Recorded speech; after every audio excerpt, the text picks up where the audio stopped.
Bom dia, meus irmãos, a graça e a paz do Senhor Jesus Cristo. Louvado seja Deus. Irmãos, vamos abrir a palavra de Deus no livro do profeta Daniel, capítulo 3.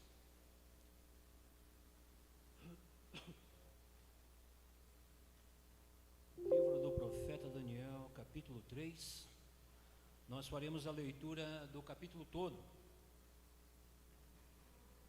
Daniel, capítulo 3, versos de 1 a 30. Vamos fazer essa leitura, irmãos, de forma alternada, amém?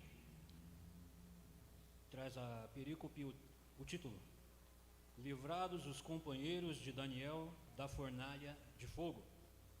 Farei a leitura dos versos ímpares, os irmãos, os versos pares e assim por diante. Diz a palavra de Deus: O rei Nabucodonosor fez uma imagem de ouro que tinha 60 côvados de altura e 6 de largura. Levantou-a no campo de Durã, na província da Babilônia.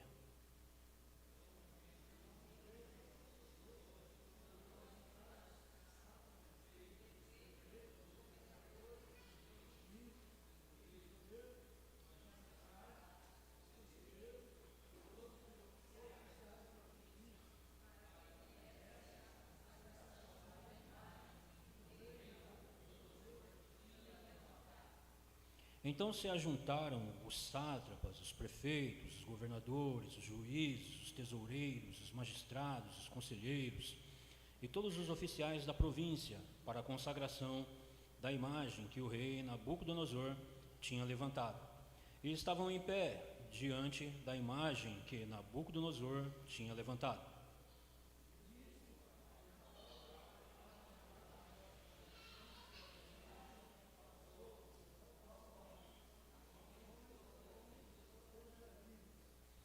No momento em que ouvirdes o som da trombeta, do pífaro, da harpa, da cítara, do saltério, da gaita de foles, de toda sorte de música, vos prostrareis e adorareis a imagem de ouro que o rei Nabucodonosor levantou.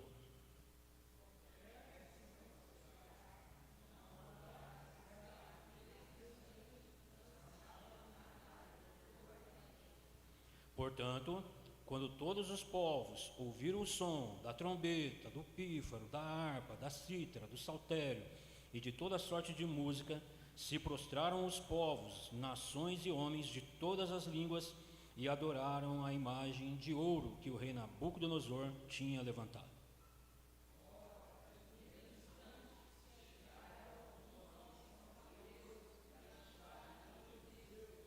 Disseram ao rei Nabucodonosor: Ó rei, vive eternamente.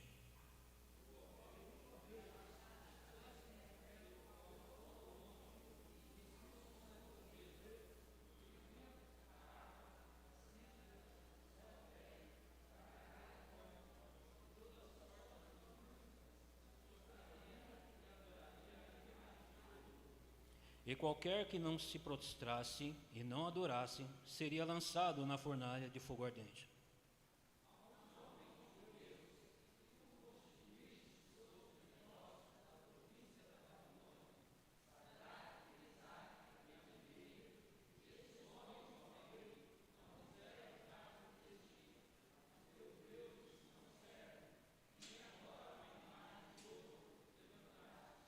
Então Nabucodonosor, irado e furioso, mandou chamar Sadraque, Mesaque e Abednego, e trouxeram a esses homens perante o rei.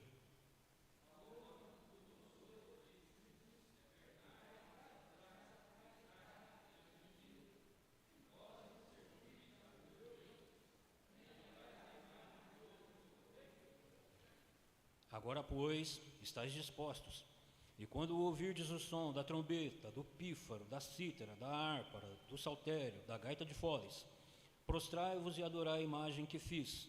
Porém, se não a adorardes, sereis no mesmo instante lançado na fornalha de fogo ardente. E quem é o Deus que vos poderá livrar da minha mão?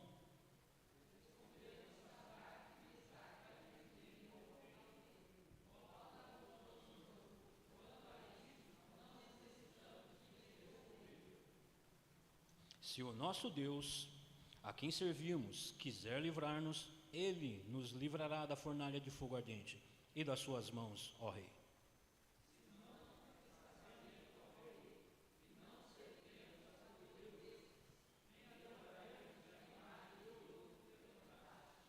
Então Nabucodonosor se encheu de fúria e, transtornando o aspecto do seu rosto contra Sadraque, Mesaque e Abdenego, ordenou que se acendesse a fornalha 7 vezes mais que se costumava.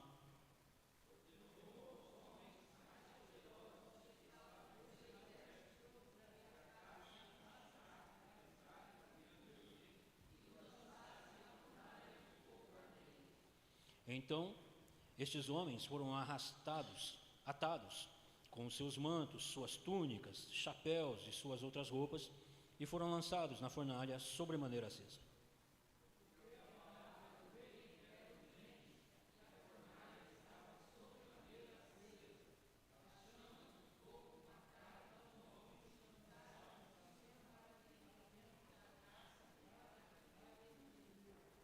Esses 3 homens, Sadraque, Mesaque e Abdenego, caíram atados dentro da fornalha sobremaneira acesa.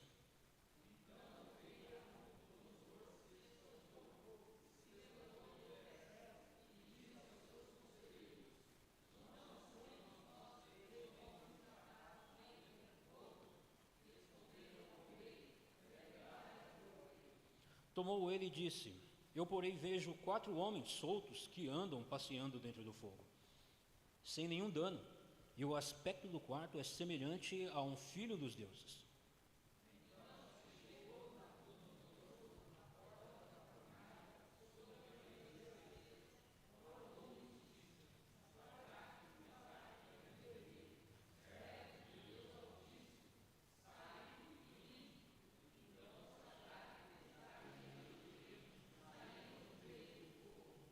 Ajuntaram-se os sátrapas, os prefeitos, os governadores e conselheiros do rei, e viram que o fogo não teve poder algum sobre o corpo destes homens, nem foram chamuscados os cabelos da sua cabeça, nem os seus mantos se mudaram, nem cheiro de fogo passara sobre eles.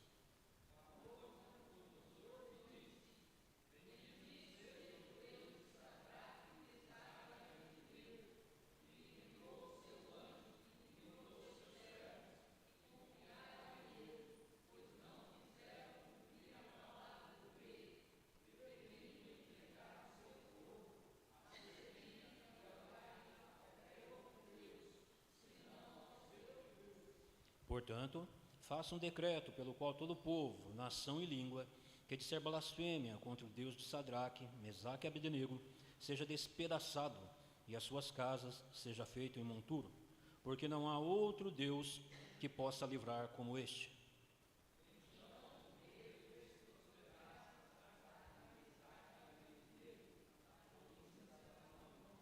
Amém. Vamos orarmos. Soberano e eterno Deus, maravilhoso Pai, eu dou graças, Senhor, por este rico privilégio de estarmos reunidos como congregação santa, povo lavado e remido pelo sangue do Teu Santo Filho, para lhe louvar, lhe render o culto, a adoração que lhe é devida, adorando-o na beleza da Tua santidade. Eu peço a Deus que o Senhor venha a iluminar o entendimento dos meus irmãos, para que sejam, ó Deus amado, edificados, o Teu nome receba honra, louvor e glória. E peço a Deus misericórdia de mim, que o Senhor use-me nas Tuas mãos, de maneira que não venha eu a falar, mas o Teu Santo Espírito, a Tua igreja, sendo fiel à Tua santa e bendita palavra. Assim, ó Senhor, eu peço pela vida de todos os irmãos presentes, nossos irmãos que não puderem estar conosco nesta manhã, que aonde quer que eles estejam, eles possam exalar o qual perfeito e maravilhoso perfume da Sua graça. E também, ó Deus, pela vida daqueles que nos assistem pelas redes sociais, sejam edificados, que haja temor do Senhor, haja transformações nos corações, para que todos saibam que só o Senhor é Deus. Assim, ó Senhor, eu agradeço por esta rica oportunidade, por esta graça, em nome de Jesus Cristo. Amém. Irmãos, eu quero pensar com os irmãos nesse texto, a fé que destrona falsos deuses. A fé que destrona a falsos deuses. Geralmente a gente costuma pensar que o problema da idolatria está em imagem de escultura, mas ela vai muito mais além disso. Se o nosso problema fosse só com imagem de escultura, era o menor dos nossos problemas, mas isso não é a realidade e tampouco é a verdade. Daniel, o profeta Daniel, ele foi enviado para a Babilônia, junto com todo o povo, que foi cativo, levado cativo por Nabucodonosor, e ele viveu durante todo o período desse exílio, ele viveu 60 anos no cativeiro. Mas Deus concedeu graça a Daniel, tanto da parte do próprio Deus, a sua misericórdia, quanto da parte do povo que levou ele cativo, ou seja, dos babilônios. Daniel, ele sai de Jerusalém no ano de 605 a.C. e ele fica até o ano de 535. O Império Babilônico, ele termina no ano 539. Depois tem o Império de Ciro, e Daniel ainda esteve durante esse período. E nós vemos que o livro de Daniel, ele é tido também, no meio cristão, como o Apocalipse do Antigo Testamento. De maneira que a linguagem que é usada em Daniel também, se nós vemos reflexo nela em Apocalipse de João, no Novo Testamento. Então ele traz ensinamento com relação às questões escatológicas, a vinda do Senhor, principalmente se tratando nos últimos capítulos de Daniel, né? E vai tratar da vida desse povo no exílio, assim como o livro de Apocalipse de João também trata da vida da igreja nessa terra. A fé que destrona Deus é a fé que nos foi dada. Nós somos estrangeiros nesse mundo. Nós nascemos no exílio, né? Vamos entender, irmãos, que a nossa pátria é Israel celestial, é a Jerusalém de Deus. O Senhor Deus, ele criou, como nós estudamos hoje pela manhã, em alguns pontos da nossa Confissão de Fé de Westminster, que trata da soberania de Deus e de que ele não deriva nada das suas criaturas, ele não precisa de nada das suas criaturas, antes ele faz delas o que bem entender e tudo para o louvor da sua glória. Deus, ele é soberano e foi por pura misericórdia, pela sua graça, que ele nos comunicou dos seus atributos, poder amar, poder criar. Deus nos comunicou essas coisas. E ele fez toda a criação e colocou o homem no jardim para que pudesse viver para o louvor da glória de Deus. Mas nós achamos bom demais isso, pecamos na presença de Deus em Adão, e os nossos pecados nos fizeram apartar da presença do Senhor, de maneira que agora vivíamos na iniquidade dos nossos pensamentos, das nossas vontades. Nós destronamos a Deus, nós tiramos o Deus da sua criação, nós não rendemos glórias ao Senhor, e isso se reflete em toda a humanidade. Deus, por pura graça, escolheu dessa humanidade caída, porque é o Deus que justifica os ímpios. Era quando nós éramos pecadores, falhos, inimigos de Deus, que Ele nos justificou, de maneira que não há glória nenhuma, não há mérito nenhum em nenhum ser humano, nenhum na face da terra, ninguém, tampouco no povo de Israel, a quem Ele trouxe de um único homem, e pela sua graça, a quem Ele se revelou, apresentou a sua misericórdia, e ele creu nas promessas de Deus, e isso lhe foi imputado para a justiça, e ele fez daí um povo. E dentro desse povo, todos da mesma situação, caídos, pecadores, mas transformados pela graça de Deus. Chegamos a nós, que somos o quê? Gentios, né? Moramos aqui em Carapicuí, Ariston, Brasil. Do outro lado, o pessoal às vezes faz essa questão mística com o povo de Israel, mas o povo de Israel teve o privilégio de receber a aliança de Deus, o ministério da palavra, dos profetas, que é a sua revelação especial, onde é apresentado a eles o caráter santo de Deus, de como o Senhor deseja ser adorado, de como o povo de Israel deveria viver na presença de Deus, mas o povo ainda achou bom demais para ser verdade, e esse povo transgrediu a lei do Senhor, esse povo pecou na presença de Deus, mataram seus profetas, e o Senhor os desterrou para as terras do Oriente, para as terras distantes, foram levados cativos, escravos. Salmos 159 vai tratar dessa questão, né, mostrando que eles eram levados cativos e penduravam as suas harpas no salgueiro e não tinham mais motivo para cantar, estavam desanimados, né?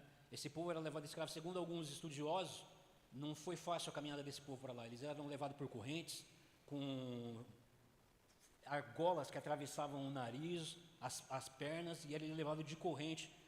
E os que morriam pelo caminho eram arrastados até o seu corpo sumir nas pedras. Tamanha era a crueldade com que eles foram transportados para lá. Mas Deus concedeu misericórdia aos que foram levados cativos, de maneira que temos Daniel, aonde da parte do rei, o rei manda separar da parte dos nobres para servirem na corte, e levaram alguns jovens cativos, dentre eles, para servir na corte, Daniel e os seus 3 amigos, Sadraque, Mesaque, Abednego, nome esses, dado pelo rei Nabucodonosor, que são representatividade dos deuses pagãos da sua cultura. E Deus concedendo graça a Daniel, o Senhor dá sabedoria, porque o rei tem um sonho, e nesse sonho, Ele pretende matar todos os sábios daquela região, mas o Senhor revela a Daniel o sonho e dá a interpretação, de maneira que o rei ele tem um sonho de uma grande estatueta, uma grande estátua, uma grande imagem, aonde a cabeça era de ouro, e essa representava o próprio Nabucodonosor, como eu chamo a atenção para os irmãos, nos versos 37 e 38 do capítulo 2.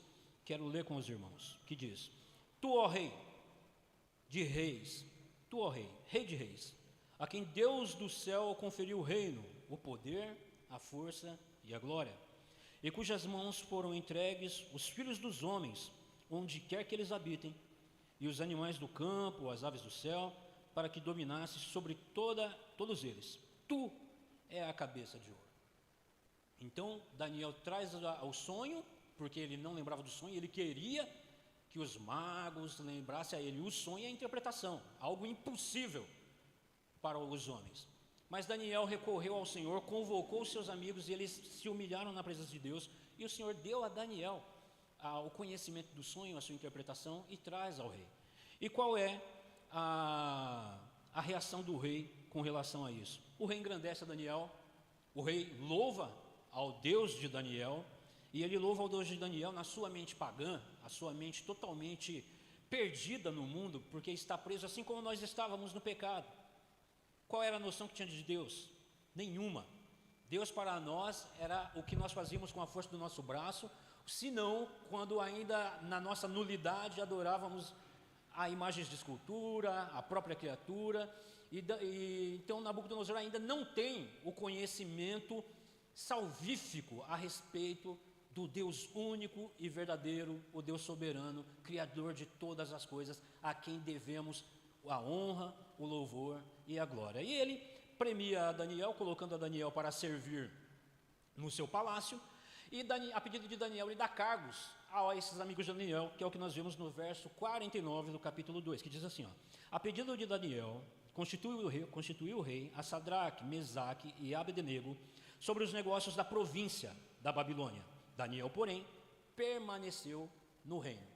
As províncias da Babilônia, todos os escravos, todos os nobres que o rei trazia cativo desses lugares por onde ele passou, ele colocava um desses nobres para tomar conta do reino. Eram governadores, como nós lemos. Essa escultura, essa imagem que ele levanta, é a autoproclamação de um falso Deus. É Nabucodonosor dizendo: eu sou soberano, eu tenho todo o poder e a mim devem a honra, o louvor, o culto e a adoração. Mas parece que por uma certa frágil humildade, ele aponta para uma imagem de escultura que ele a faz toda de ouro. Ele lembrou do sonho. Ele viu aquela proclamação, ele teve a proclamação do sonho, a interpretação do sonho, e ele viu que ele era o cabeça de ouro. Mas na interpretação do sonho foi-lhe dito que uma pedra arrancada, cortada sem mãos, esmiuçou aquela escultura e as espalhou por todas as partes. Essa é Cristo, a rocha é Cristo, cujo seu reino é eterno e todos devem a ele adoração.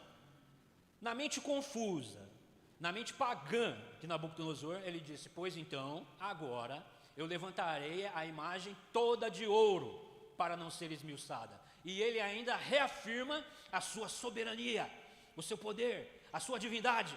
Adorem-na. E aqui nós temos uma reunião de liderança. É uma reunião de liderança. Voltemos ao texto. Então o rei Nabucodonosor, verso 2, mandou ajuntar os sátrapas, os prefeitos, os governadores, os juízes, os tesoureiros, os magistrados, os conselheiros e todos os oficiais da província, para que viessem à consagração da imagem que o rei Nabucodonosor tinha levantado. Nós vemos aqui dos versos de número 2 até o verso de número 8, a autoproclamação de um falso Deus. E nós vemos a repetição. Então chamou-se os sátrapas, chamou os governadores, os prefeitos, os juízes, os magistrados, para que honrassem e adorassem a imagem que o rei levantou. Então se juntaram todos os sátrapas. Nós vemos isso.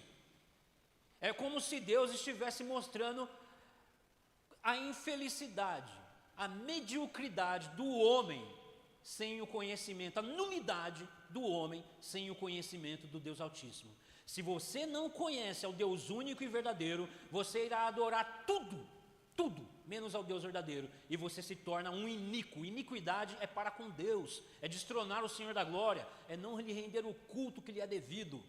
Então você percebe como a idolatria ela vai além de imagem de escultura? Irmãos, não se resume a imagem de esculturas.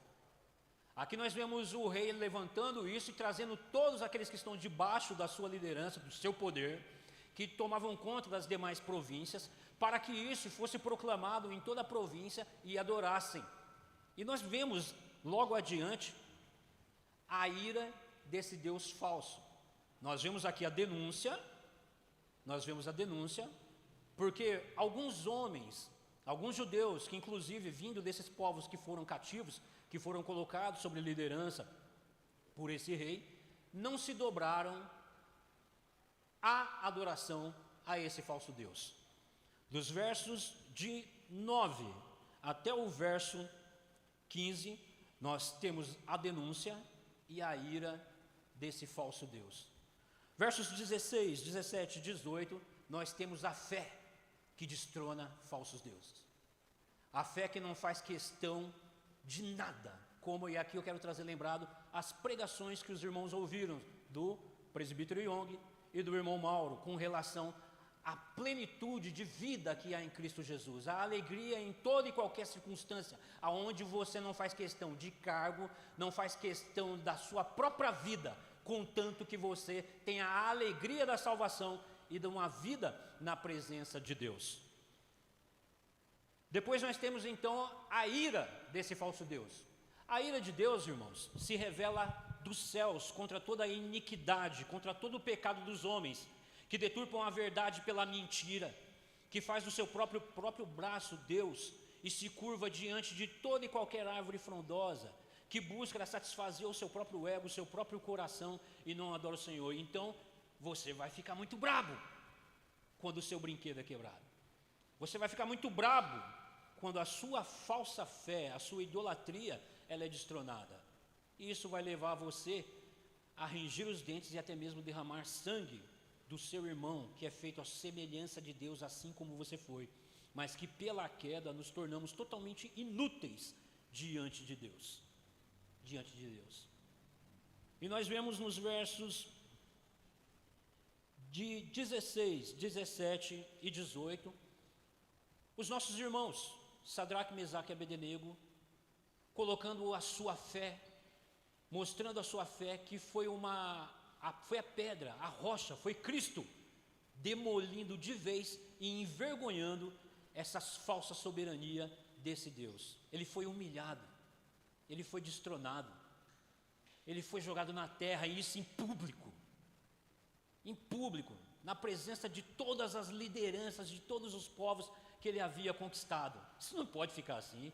É necessário que haja punição, é necessário que haja juízo, um juízo sem base, um juízo falso, um juízo mesquinho, um juízo de uma pessoa totalmente mesquinha, de uma criança mimada, que não sabe discernir a mão direita da mão esquerda, que não conhece a graça e a misericórdia, porque não existe autoridade que não é instituída por Deus, como Paulo vai dizer em Romanos 13, porque elas são ministras de Deus para serem punidoras do mal, da iniquidade, para agirem debaixo da soberana do Deus, do Rei dos Reis. Nabucodonosor era rei de reis e foi colocado como tal, como vara pelo Senhor Deus Todo-Soberano, para agir contra todos os povos que se exaltaram em si mesmos, se achando em alguma coisa, e o povo de Israel estava no meio. Mas o Senhor haveria de trazer juízo sobre esse reino, porque o Senhor usava como vara agora de justiça os seus servos, aqueles que não se prostraram, que não criaram ídolos no seu coração, antes tinham a sua vida, a alegria da sua vida, a sabedoria rica de viver, de entender as coisas no Deus que justifica o ímpio e que pela sua graça e pela sua misericórdia preservou o povo de Israel. Jeremias capítulo 24, versos de 5 a 8, o Senhor traz a Jeremias a sua palavra dizendo: eu agirei com graça ao povo que desterrarei para a Babilônia. Eu agirei com graça e preservarei aqueles figos que são bons para comer. Mas os figos de que tão ruim que são, que não se dá para comer, esses perecerão. Lá no capítulo 29 de Jeremias, dos versos também de 5 a 8, o Senhor diz: olha, diga a esse povo que está sendo desterrado para o exílio, para que eles desistam, não queiram voltar, porque eles vão ficar lá 70 anos, de maneira que diga a eles, para que lá eles trabalhem, que eles tenham suas casas, se deem em casamento, e orem pelos reis daquela terra, para que na paz desses reis eles também vivam. Essa mensagem, irmãos, ela fala toda conosco. Ela fala toda com nós. Somos estrangeiros em terra estranha, não pertencemos a essa terra. Nascemos aqui, mas não somos daqui.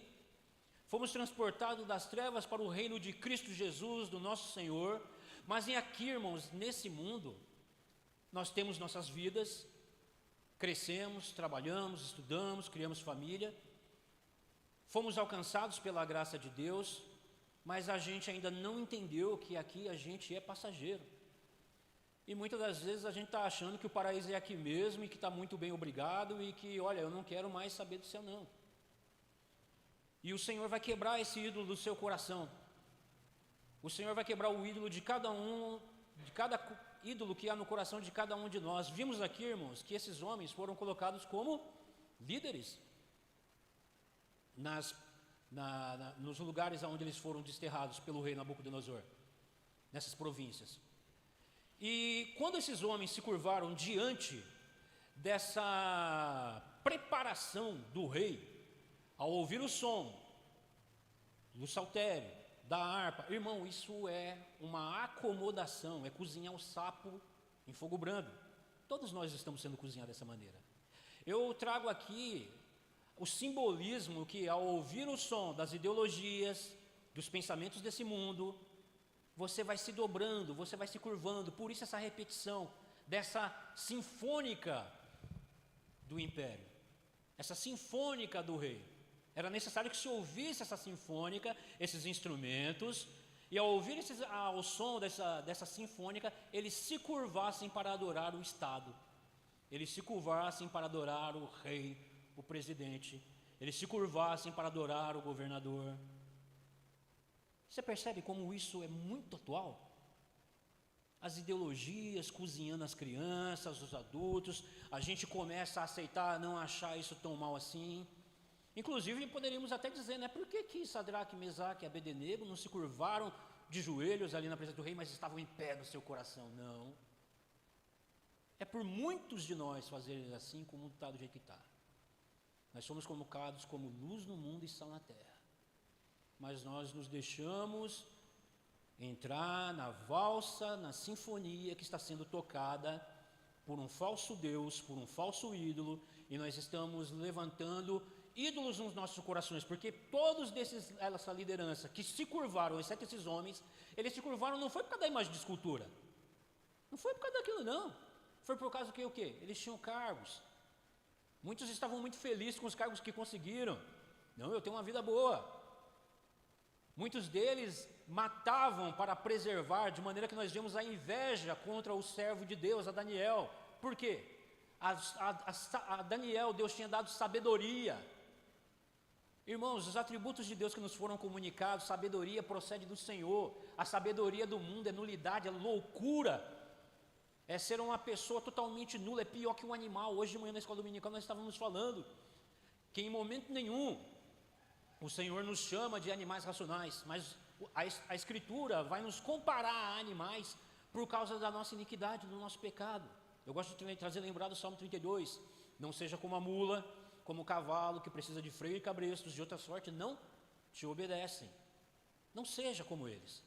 Mas aquele a quem é alcançado pela graça de Deus, a quem o Senhor se revelou pela sua misericórdia e transportou das trevas para a luz, ele tem a alegria, a riqueza para ele é viver na presença de Deus, louvando-o e adorando-o para sempre. Seja lá aonde ele estiver, seja em qual circunstância ele estiver, ele se alegra no Senhor. Paulo está preso, nós vemos Daniel preso, nós vemos tantos homens servos de Deus presos e escravos, mas eles estavam adorando ao Senhor e bendizendo ao Senhor, porque a gente merece um chicote porque nós transgredimos da palavra de Deus, porque achamos bom demais para ser verdade, pegamos a iniquidade e o pecado com as nossas mãos em Adão. Então quando o rei faz essa escultura e diz a todos, prostrem-se e adorem, não estavam muito se dobrando por causa do rei, mas por causa da posição social em que eles haviam sido colocados. Mas os servos de Deus, eles não tiveram isso por garantia de vida, eles negaram a tudo isso, e nós seremos, irmãos, provados. Seremos provados. Nós vemos que os tempos já se aproximam. Louvado seja o nosso Senhor. Nós nos alegramos, esperamos com alegria a manifestação da glória de Deus, a vinda do servo, do Filho de Deus, o nosso Senhor e Salvador Jesus Cristo, para que sejamos com Ele. Mas enquanto nós estivermos aqui, devemos viver debaixo do mandato do Senhor, adorando a Ele em todas as ocasiões, em todas as circunstâncias. Eu acredito que os irmãos já ouviram falar do conceito de cosmovisão. O que é o conceito de cosmovisão? É a visão que você tem de mundo. Nós nascemos com essa visão de mundo, e nascemos com uma visão de mundo pagã, assim como o demais, todo mundo. Mas Deus, na sua graça, agora nos revela a sua graça, a sua misericórdia, e nos dá agora um novo nascimento, como vivermos nesse mundo para a glória de Deus. E viver nesse mundo para a glória de Deus é conhecendo ao Senhor, conhecendo a Jesus Cristo, a quem Ele enviou, e destronando a ídolos do nosso coração. A igreja vai passar pela grande tribulação. Muitos ensinam que a igreja não vai passar pela tribulação. Já passamos por ela em doses, e a igreja desde o Antigo Testamento vem passando por pequenos apocalipses, pequenas tribulações. Mas chegará o tempo, irmãos, que todos, sem exceção, passaremos pela fornalha do fogo, como Sadraque, Mesaque e Abednego. O Senhor nos preservará no meio da tribulação. Não seremos, como muitos acreditam, num arrebatamento secreto. Não haverá arrebatamento secreto. Haverá arrebatamento tanto de justos quanto de injustos, e todos nós haveremos de prestar conta na presença do Senhor, mas haveremos todos de passar pela tribulação, que vai separar o joio do trigo, que vai separar aquele que tem o seu coração firmado em Cristo Jesus, a rocha, no Santo de Israel, e que não está firmado no poder do seu próprio braço, na sua condição financeira, na sua posição social. Podem esperar, porque é isso que nos aguarda. Se nós nos mantivermos fiéis ao Senhor e à sua palavra, o que acontece é o que vem logo em seguida, o verso 9 em diante. Disseram ao rei Nabucodonosor: ó rei, vive eternamente. Tu, ó rei, baixaste um decreto. Irmãos, hoje é lei. Você tem que aceitar o homossexualismo. Você tem que aceitar a promiscuidade. As suas crianças não têm escolha, elas vão aprender sim ideologia de gênero. Isso são decretos baixados pelas autoridades que foram instituídas por Deus, mas compete a nós obedecer antes a Deus do que aos homens. Não agiremos de violência de forma alguma, mas estaremos de pé, e aí o coração do servo de Deus será provado. Não é fácil não, eu não quero romantizar nada, eu odeio o romantismo, mas o Senhor, nós devemos orar para que o Senhor conceda graça para que nós possamos permanecer até que se cumpra a vontade de Deus em nossas vidas, para que nós possamos ter o culto livre como nós temos, para que nós possamos falar do Evangelho de Cristo no nosso trabalho, na escola, na sociedade, porque nós vemos, irmãos, que esse mundo está se afinalando cada vez mais, ele está sendo preparado, eu vejo isso, não estou querendo marcar dia, longe de mim isso, mas é nítido, porque o Senhor Jesus Cristo nos ensina. Vocês podem olhar para o tempo e dizer: olha, amanhã vai fazer frio, vai fazer sol, né? Às vezes a gente é pego de surpresa, e assim também será a vinda do Filho do Homem. Observai, porque o filho da iniquidade, o poder do filho da iniquidade já opera nesse mundo, o anticristo. Muitos anticristos já se levantaram, e ele está agindo, o poder do anticristo já opera no mundo, e eles carregam a marca do anticristo, que são as suas ideologias, maneira de pensar e de agir. Nós não pensamos e não agimos segundo o mundo. Por isso, irmãos, nós devemos estar firmados em Cristo, devemos procurar a conhecer a sua vontade, senão do contrário, você vai ser cozinhado pelo som da harpa, da cítara, você vai achar isso normal e você vai se dobrar, você vai se curvar.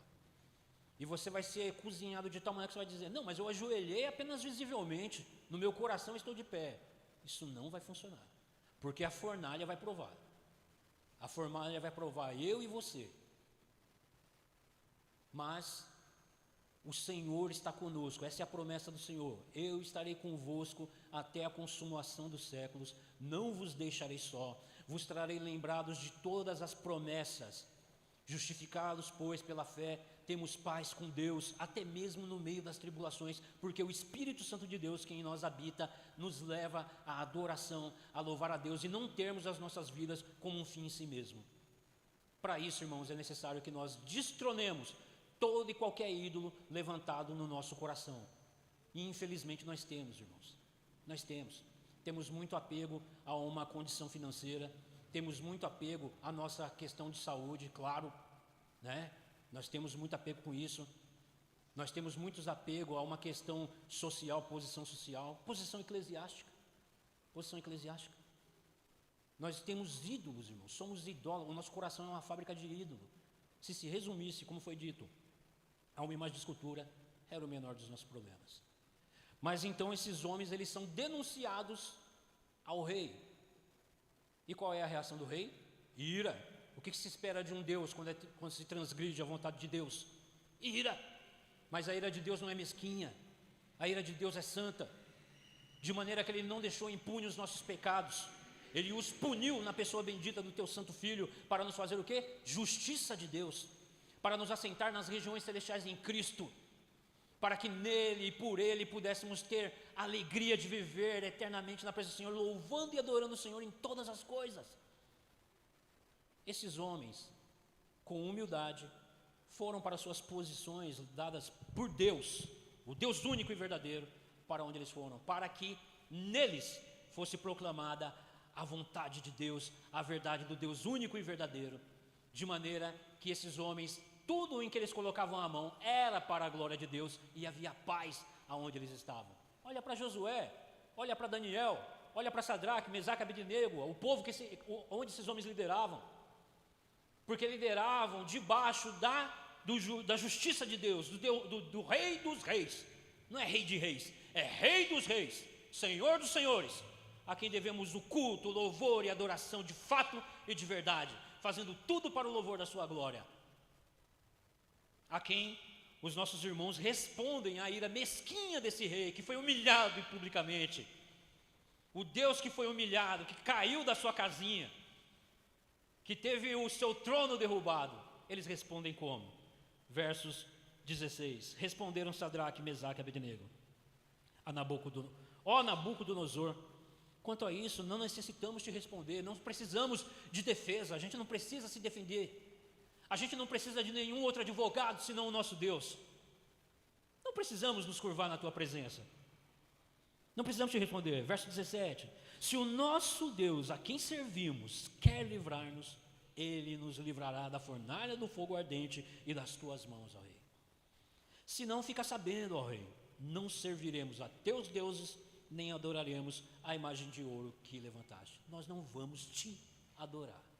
E eles dizem isso sem violência, eles dizem isso sem serem mal educados, eles dizem isso como sendo servos de Deus, se colocando com toda a classe diante do Deus a quem eles servem, tendo seu coração transformado pela graça desse Deus maravilhoso, a quem nós vivemos para lhe dar o louvor, a honra e a glória, não para vivermos para adorarmos a deuses mesquinhos, que é a projeção do coração do homem, que é a vaidade, a iniquidade, a nulidade.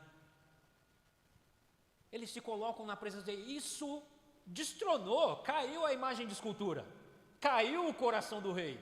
É assim, irmãos, que nós vivemos nesse mundo, destronando os falsos deuses pagãos, destronando as divindades, é dando glória a Deus em tudo, louvando ao Senhor com o coração transformado, sendo piedoso. E ser piedoso é isso, é apresentar misericórdia àqueles que vivem na nulidade de raciocínio, são piores do que um animal irracional. O irmão acabou de ler na liturgia do culto, de que o homem ele pega o machado, ele derruba uma árvore, Ele faz um ídolo com uma metade daquela lenha, e com a outra metade ele esquenta a comida, ele come, e depois ele se dobra de frente daquela imagem de escultura. Percebe que o ídolo ali, a madeira nada é. Paulo vai dizer isso lá aos Coríntios. Olha, o ídolo nada é. Nada é. Não passa de um objeto inanimado. O perigo é o que está por trás. São demônios. É demoníaco. O que move o coração do rei é um coração enganado por doutrina de demônio. É um coração que é alimentado pela nulidade de capacidade intelectual, que é um dom comunicável de Deus, mas que por causa da queda se tornou pior do que um animal irracional. Se o meu coração e o seu coração, irmãos, começasse a pegar a entes queridos, a trabalho, a dinheiro, o Senhor diz: vocês não são dignos de mim. Porque todo aquele que ama o seu cônjuge mais do que a mim não é digno de mim. Todo aquele que ama o seu trabalho, o seu dinheiro, qualquer outra coisa, não é digno de mim. Vocês estão assentados nas regiões celestiais em Cristo. Os irmãos não discernem isso, que nós, irmãos, há anjo em meio do nosso meio, ansiosos por aprender a respeito daquele a quem nós fomos chamados a servir, ao nosso Senhor, que nos remiu, que nos lavou. Porque anjos não pregam o Evangelho, mas foi dado esse dom a homens. Foi o arauto quem apregoava, né? Ao som da flauta, da trombeta: eu sou o arauto de Cristo, por pura misericórdia, para anunciar a vocês a novidade de vida e de que todos nós devemos viver para a honra e glória do único e soberano Deus, que nos resgatou do nosso modo nulo de viver.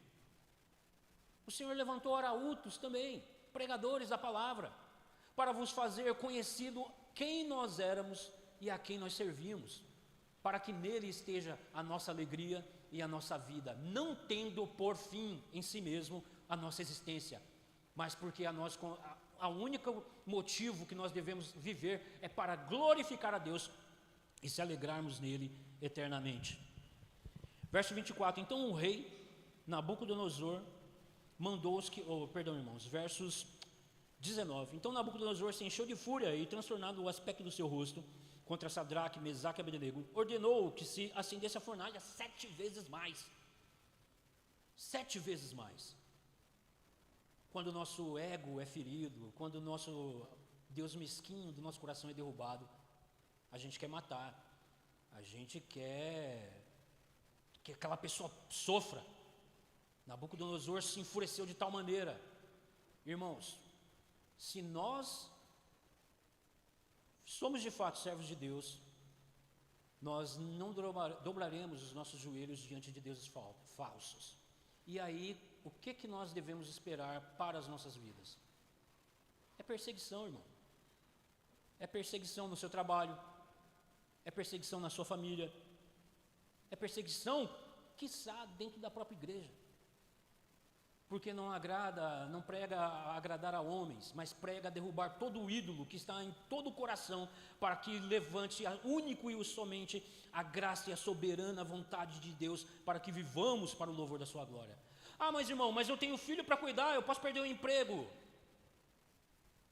Ah, meu irmão, mas eu tenho um problema que é necessário que eu me sujeite a essa situação.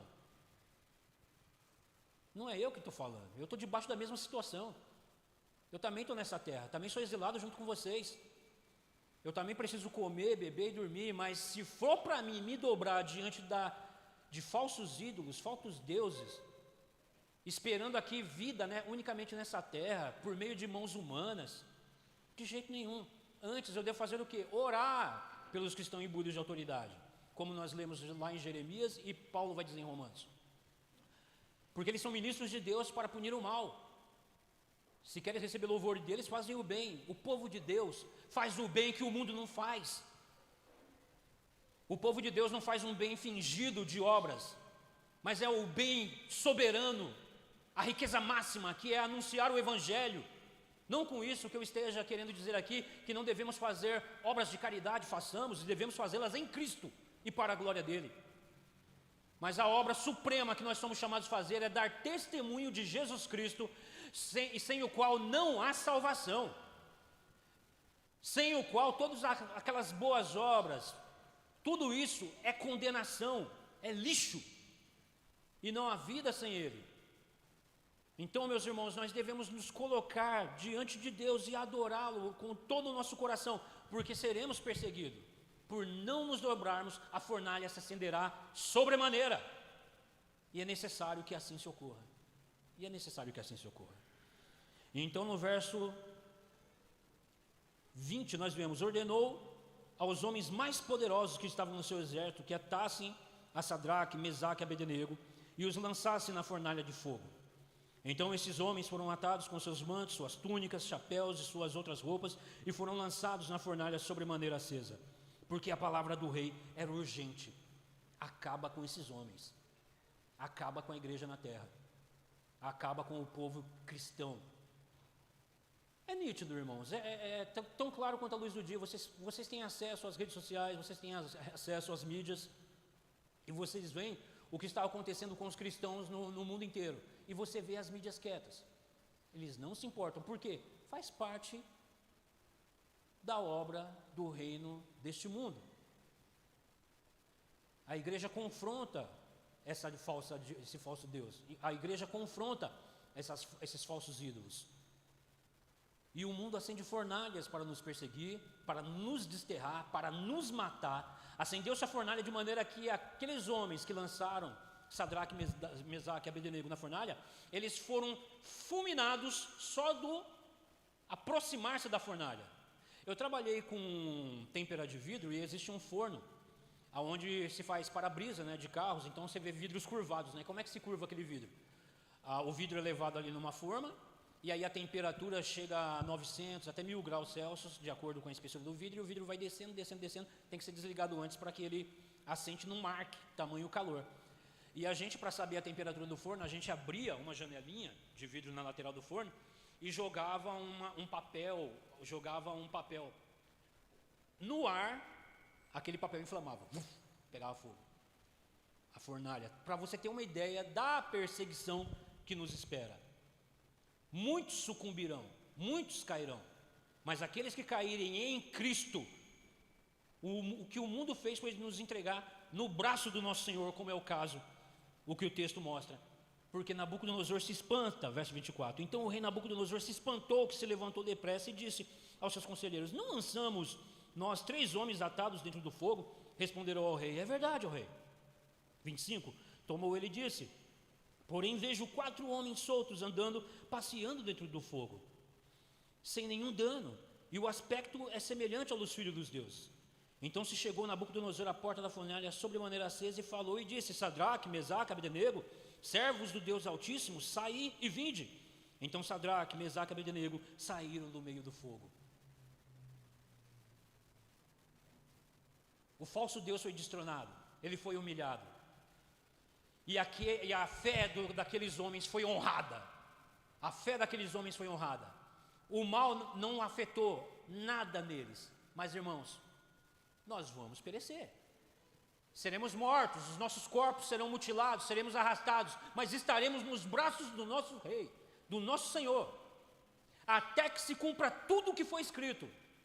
Como está escrito no livro de Apocalipse: as almas vestidas de branco, debaixo do trono, clamando: até quando, Senhor? Não nos vingará? E o Senhor diz: aquietai-vos, até que se cumpra o número dos seus irmãos que serão assassinados. Não esperem misericórdia desse mundo. Não esperem misericórdia, irmãos, dos que estão em poder, que deturpam o poder do soberano e único Senhor para agirem de acordo com a sua vontade. Porque eles irão nos perseguir, eles irão nos matar, o desejo deles é exterminar-nos. Mas esse texto nos traz essa esperança de que o nosso Deus nos guardará, se for da sua vontade, como os irmãos disseram. Se o nosso rei quiser nos livrar, ele nos livrará. Se não, fique sabendo, ó rei, que nós não adoraremos a seus deuses e nem tampouco a você. Toda a divindade desse mundo será humilhada, todo joelho se dobrará na presença do grande Deus. E aí então nós temos esse imenso milagre. A sua fé é honrada, meu irmão. Todo o trabalho em Cristo Jesus não é vão. Continua. É o Espírito Santo de Deus que toda manhã te põe de pé. No meio da perseguição, o Senhor te acalenta o coração, porque nos foi dado o Espírito de vida. E hoje nós estamos aqui para recebermos esse conselho divino, fortalecendo cada dia e cada vez mais, para que nós nos apeguemos cada vez mais com o Senhor, para que nós possamos termos uma vida que glorifique a Deus, aonde quer que nós possamos colocar os nossos pés, não tendo como finalidade da nossa vida, a nossa vida como um fim em si mesmo, nada disso, cargo, profissão, dinheiro, nada disso, mas viver para a glória de Deus. Então, nos versos 27, ajuntaram-se os sátrapas, os prefeitos, os governadores, os conselheiros do rei, e viram que o fogo não teve poder algum sobre os corpos desses homens, nem foram chamuscados os cabelos da sua cabeça, nem os seus mantos se mudaram, nem cheiro de fogo passou sobre eles. E aí, o rei Nabucodonosor, ele reconhece o seu erro, mas ele ainda não foi transformado pela graça de Deus. Depois dele ser envergonhado e ele ver a poderosa mão de Deus operando na vida do Deus de Sadraque, Mesaque e Abednego, ele reconheceu de que de fato há um Deus poderoso que é com aqueles que o servem verdadeiramente e que eles nunca os abandonará.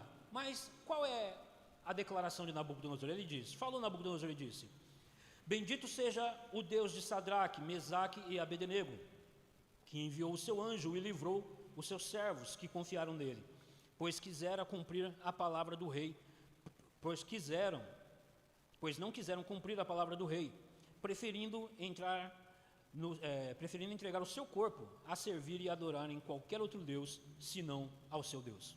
Portanto, faça um decreto, pelo qual todo povo, nação e língua, que disser blasfêmia contra o Deus de Sadraque, Mesaque e Abednego, seja despedaçado e as suas casas sejam feitas em monturo. Porque não há outro Deus. Os irmãos percebam que nesse último Deus é Deus com D minúsculo. Não é o Deus de Sadraque, não é o Deus único e verdadeiro.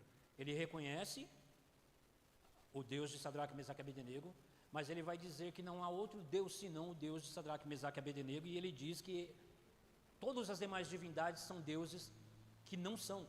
É um Deus com D minúsculo. Então o rei faz prosperar a Sadraque, Mesaque e Abednego na província da Babilônia. Mas na cabeça do rei Nabucodonosor é o Deus deles, e esse Deus deles, como nós vemos lá em Atos, muitos expulsavam a demônios dizendo: eu vos expulso em nome de Jesus, a quem Paulo prega. Muitas das vezes o mundo vai fazer isso, ele vai se dizer servir a Deus, mas ele não entrega o seu coração a Deus. Ele não tem uma vida que conhece a Deus, e por isso oferece a Deus um culto totalmente contrário à vontade de Deus. É uma maneira de querer diluir a sua vergonha, porque ele está procurando a oportunidade, o meio oportuno para que ele possa esmagar de fato o povo de Deus. E haverá de chegar o tempo, irmãos, em que a igreja de Cristo, ela será dizimada da face da terra, como trata em Apocalipse 11, das duas testemunhas, aonde os corpos são deixados na praça e o mundo se alegra e festeja. Então, nós sabemos, irmãos, que nós temos vida com Cristo, que toda a perseguição, todo o mal que o mundo se levantar contra nós, saiba que antes eles estão ofendendo a Deus. Antes de nos perseguirem, antes ofenderam a Deus, e o Senhor há de nos livrar de todo o mal. Então que os nossos corações, irmãos, a riqueza nenhuma o mundo pode nos dar. Não há riqueza, não há nada que o mundo possa nos dar que já não tenhamos recebido pelo dom e pela graça e pela misericórdia do nosso Senhor, único Deus e Salvador, a rocha que os esmiuçará todos os governos da terra, diante de quem todo joelho se dobrará e toda boca confessará que o Senhor é Deus, para a glória de Deus Pai. Então, irmãos, a intenção do meu coração nesta manhã foi compartilhar dos irmãos este texto, porque mostra de como nós devemos viver nesse mundo, porque é a mesma situação. Mudaram-se os tempos, mudaram-se as roupagens, mas o coração do homem caído permanece o mesmo, e ele é mula de Satanás, e ele serve ao mundo, e essas harpas, esses hinos continuam sendo tocados até o dia de hoje, para que todos se dobrem, e todo aquele que não se dobrar será perseguido. Não espere piedade, da onde só há iniquidade. Mas, como diz a palavra de Deus, a nós, irmãos, devemos orar pelos que estão imbuídos de autoridade, para que na paz deles nós tenhamos paz. Então orem, irmãos, porque o mundo nós vemos nitidamente a situação que está se tornando. É claro que eu gosto de dizer para os irmãos, nós não somos nem de direita nem de esquerda, nós somos cristãos. O nosso rei não é desse mundo, nós também não somos. Mas ele nos lançou numa terra estranha, para darmos testemunho da sua graça e da sua misericórdia. Devemos orar pelos que estão imbuídos de autoridade, para que na paz deles tenhamos paz. Então nós vivemos num mundo onde existem votos, devemos votar por presidentes, e aí aqui eu quero aconselhar os irmãos, que nós devemos fazer isso debaixo da misericórdia do Senhor, reconhecendo aqueles que têm valores mais parecidos com os nossos. A nossa paz não está em levantes de políticos, não está. A salvação não está em políticos, mas enquanto nós estivermos nessa terra, a qual o Senhor nos desterrou e que somos aqui peregrinos, nós vamos destronar toda a idolatria com um coração firmado na palavra de Deus e buscando proclamação da palavra de Deus e orando para que o Senhor levante homens segundo o seu coração, para que nós tenhamos vida tranquila. Mas nós sabemos que o príncipe desse mundo, e eu estou falando aqui do anticristo, que ele vai se levantar, já está perto. Nós já vemos grande apostasia das igrejas. Hoje a Europa, que enviou missionários para cá, hoje precisa que missionários sejam enviados para lá, para pregar a palavra, porque se tornou totalmente secular. Igrejas viraram boate, cinema, templos islâmicos, aonde eles querem avançar com que por meio da violência. Tanto é que no final, Nabucodonosor, ainda na sua mente pagã, ele não foi convertido, ele será, o Senhor irá moê-lo. Mas como ele quer que o reino avance? Por meio da violência. Nós não pregamos violência, porque nós somos o bom perfume de Cristo. Nós somos cheiros de vida para os que são salvos, mas cheiros de morte para os que se perdem, e isso pertence ao Senhor, e não a nós. A nós compete orar pela nossa nação, orar pelo povo, orar pelos nossos vizinhos, orar pelas nossas famílias, para que o Senhor, na sua graça, na sua misericórdia, transforme os corações. E nós tenhamos uma vida que glorifique a Deus, queira nós sejamos perseguidos e mortos, queira nós venhamos a morrer no tempo de Deus, por alguma questão natural. Então, meus irmãos, que esse texto, os irmãos possam ler todo o livro de Daniel, assim como toda a Escritura, e os irmãos vão ver que esse é a estrutura da Escritura. Toda a Escritura, ela trata desse ponto, desse tema. Nós estamos num mundo que não é o nosso, ele será restaurado. Mas até lá nós devemos, irmãos, anunciar a palavra de Deus em Cristo, não tendo nenhum ídolo no nosso coração, mas destronando os ídolos. E fazendo isso como? Fazendo uso da oração, da leitura da palavra de Deus e prestando culto ao Deus único e verdadeiro, para que Ele, na sua graça e na sua misericórdia, opere para o louvor de sua glória. Amém, meus irmãos? Deus abençoe os irmãos, que o Espírito Santo de Deus fale mais ao coração dos irmãos. Eu passo a palavra ao presbítero Davi.